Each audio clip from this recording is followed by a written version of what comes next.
Morning guys. Ito may retreat yung aming church na mga kapatiran. Ngayon umuna na kami, gawa na may kasama kami mga bata. Ito ikuha muna akong bayabas, nakita akong bayabas eh. Mamaya wala akong bayabas. Dito pa lang ako dyan, pagod na agad ako. Bali yung pupunta namin talon. Talon kung tawagin ito sa amin. Oh, may bayabas pala dito. So yun, nakita kami ng punong bayabas. Naalala ko tuloy yung aking kabataan. Hoy, Ang dito madalas daw. kami ng ganito. Dito. Okay, sige guys, update ko po kayo. Ayun, may nakuha ko ng ilang pirasong bayabas. Binigay ko sa mga anak ko. Kasi kaunting bunga. Ayan, dadaan namin. Ito. Oh. Doon, nalampasan namin, maputik na doon sa dinaanan namin. Ayun, yung kasama na yung mga kabataan na yun. O, Jay. Talon po ito, talon yung pumunta namin, pero hindi naman siya ganun kaganda. Pero palibasa wala sa aming magandang ilog, kaya tinawag na lang namin na talon yun. Dito ko dyan. At yun na may pinapasilan din ng ng mga estranyo na mga pumunta dito. Mga taga Maynila, mga ganun. Pinapasilan din.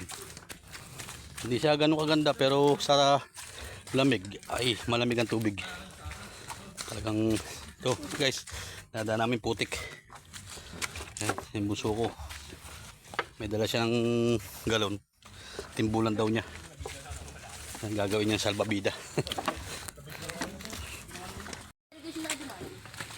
Yun guys, 20 minutos na kami naglalakad. Wala pa kami dun sa aming pupuntahan. Ayan, medyo pagod na rin yung mga kasama ko. Oh. Tapos ang daan ito pa.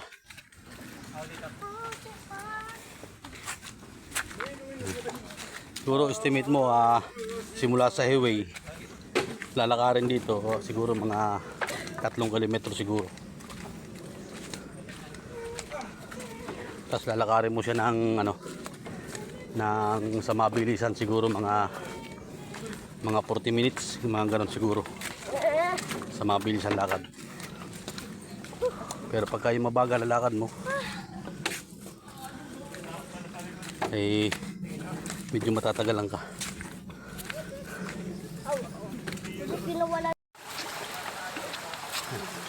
Ito po yung patubig na lumilinya po doon sa aming mga palayan doon sa aming lugar. At ito ang po nito, doon po sila kumuha ng ng tubig doon sa ilog. So, ayan, yung tawag dito. Yan ang nagdadala ng tubig doon sa palayan doon sa may amin. At ito, dyan sa ilog kinukuha. Yun, ilog na po yan eh. Yung may banda taas niyan. Yan po. At pag nakita na po itong ilog na to, yan, medyo malapit-lapit na po. Yan yung po lugar na yan. Ilog. Sabi nga, pag natanaw yan, malapit-lapit na doon sa talon na sinasabi dito sa may amin. So yun, update ko kayo guys pagka malapit na kami doon.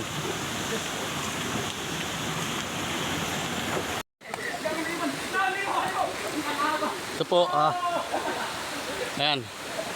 Ito po yung tinatawag sa amin na na talyasi. At pagka nakita nyo po ito, yan, malapit na po tayo sa talon na sinasabi. O, yung falls na talyasi. Malalim din po yan. Siguro mga 150 siguro meters. Ano kaya nga ako nagiging 2.5 meters siguro yan. Okay guys, Nakatuloy kami. At doon pag ano papakita namin sa iyo yung sinasabi naming ano, talon. At ayun guys, ito pa yung isa na tinatawag din na ano, Titan. so ayan. Yung mga kasama ko.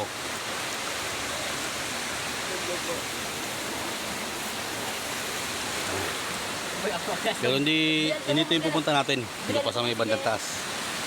So, dalawa ito, malalim din. Mga 2.5 meter siguro. So ayun yung isa sa may parteng baba. Yung tinuro ko sa kanina. Yung pangalawa. Naligo na sila. Nakahon na nito. So ayun, finally. Nakarating na po kami dito. Ito po.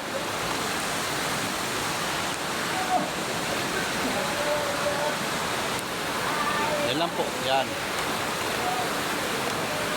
Malit lang siya pero may konting lalim din naman. Ayan. Marami na rin po na mga pipiknik dito sa lugar na to. Ito po. Bali doon lang yung ano, yung ano niya, yung agos niya. Yun lang. Hindi naman totaling ganun na mahaba ang laglag. Ayan. Hindi sila. Okay guys, update po kayo. Mamaya madarating na po yung mga kasama namin dito. Ganang may yung sa kapatiran po namin sa church. Meron pong retreat. Pumuna na nga lang po kami. Gawa ng mga bata. Ayan. Medyo mabagat po maglakad. Sige po guys. At asikasuhin ko po muna itong mga batang ito. Medyo hindi marunong lumuhit. Okay, bye bye.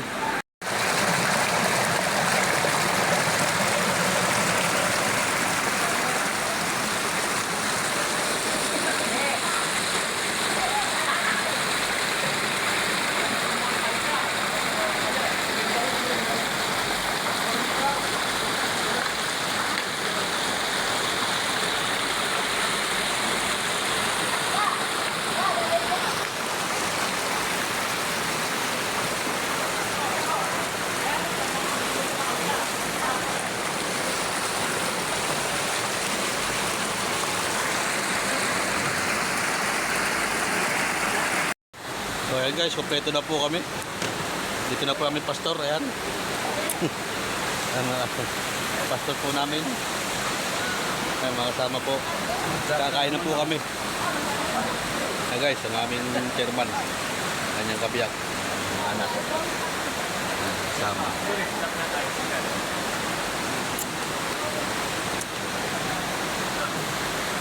Ayan guys, hanggang dito na lang guys. Salamat sa panonood. God bless.